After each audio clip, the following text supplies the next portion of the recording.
Hello, friends. I'm Sharon Delgado. I am a nonviolence practitioner. I live here in Nevada County, outside of Nevada City, and I'm planning to go to a march on Sunday, a march for racial equity, inclusion, and peace. And I know some of you are too.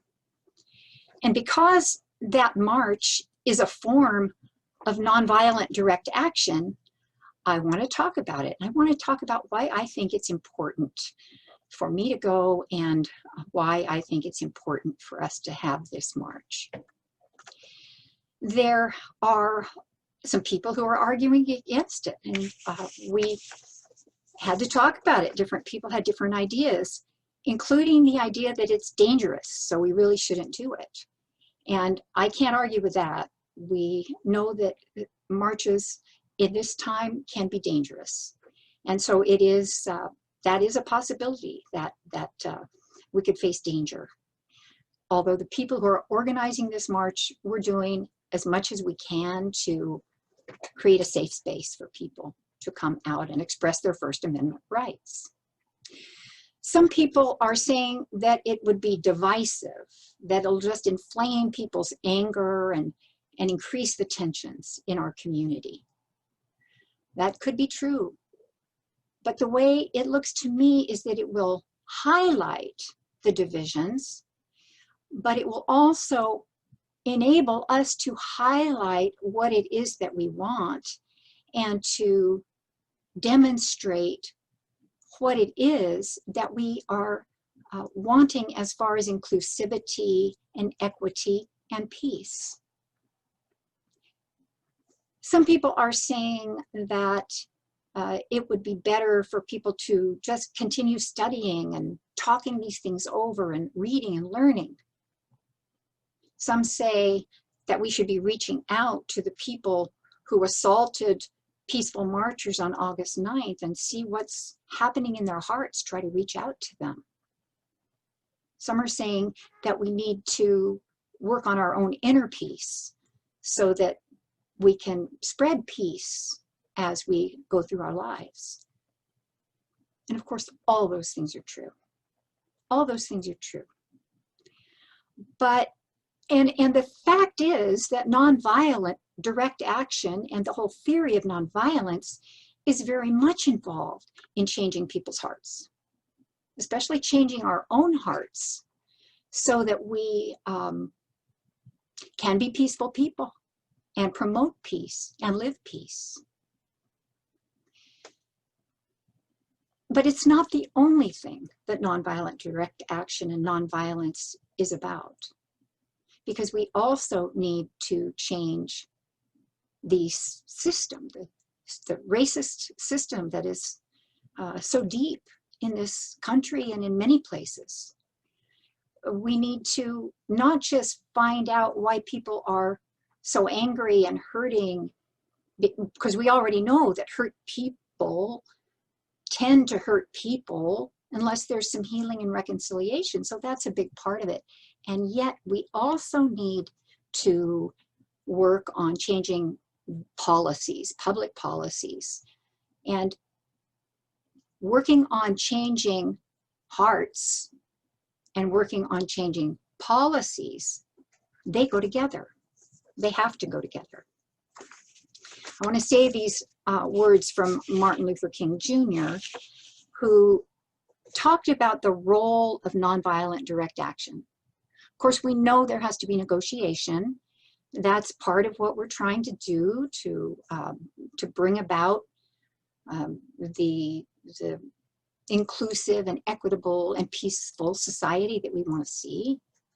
There's a lot that needs to be done in all the areas of working on public policy. So where does nonviolent direct action fit into this? Here's what Martin Luther King Jr. says. He says, you may well ask, why direct action? Why sit-ins, marches, etc.? Isn't negotiation a better path? He said, you are exactly right in your call for negotiation. Indeed, this is the purpose of direct action. Nonviolent direct action seeks to create such a crisis and establish such creative tension that a community that has consistently refused to negotiate is forced to confront the issue.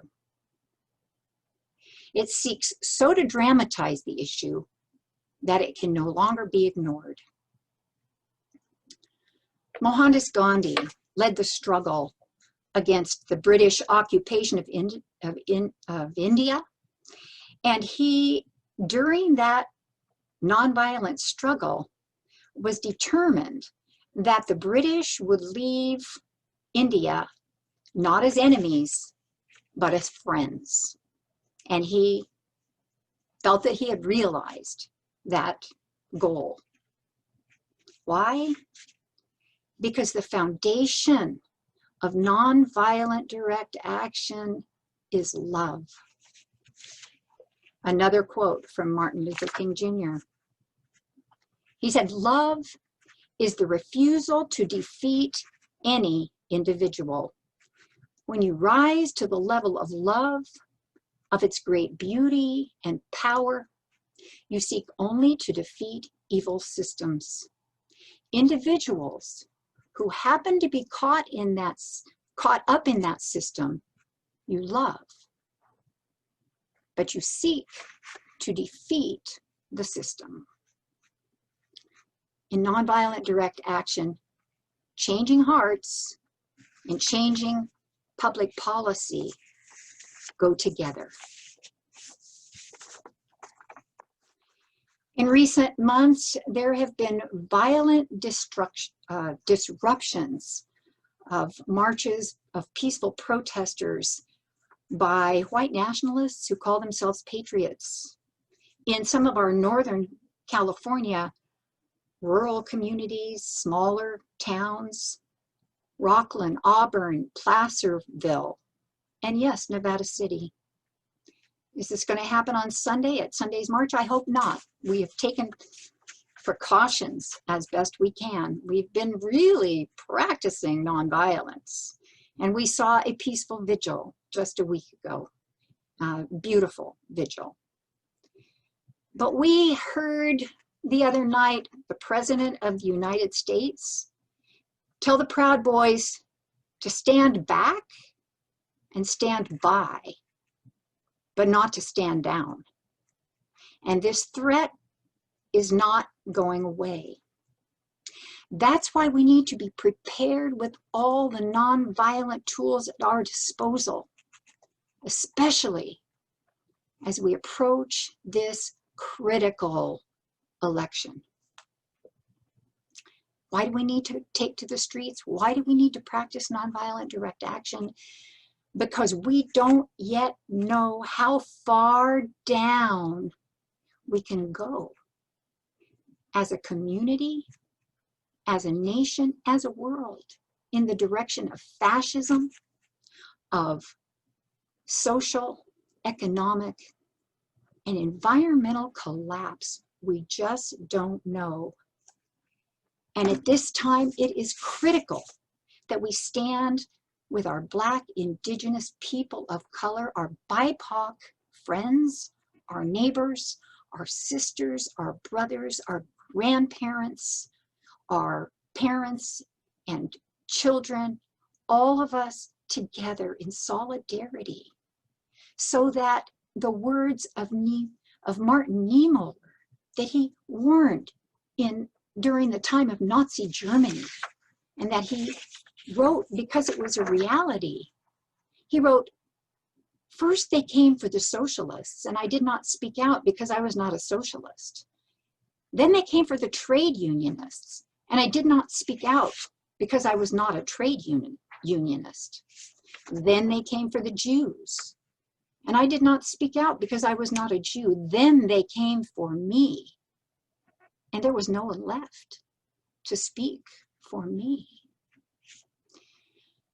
Regardless of what path we take, there are no guarantees whether we go out into the streets or we stay home. But it seems to me that we will be safer overall and in the long run if we join together to take nonviolent action together in a coordinated way. And that means forming supportive groups with people you trust so that you can be supported, so that each of us can be supported in our nonviolent actions as we join with other groups together. It means studying nonviolence and practicing it in every aspect of our lives. It means learning about white privilege and white fragility and anti-oppression practices and systemic racism so that we can create the equitable and inclusive community that we are going to need. We're going to need each other as we face this multifaceted struggle for our lives in this time in history, this unique time. So I hope you'll join us in creating and demonstrating the world as we know it can be, based on values and policies that protect the common good and can sustain us into the future. Values and policies like truth and reconciliation, voting rights and participatory democracy, racial, social, and economic equity, healthcare for all, health policies and environmental policies that are based in science, protection of the most vulnerable among us, and commitment to the communal well-being. Friends, I hope to see you in the streets.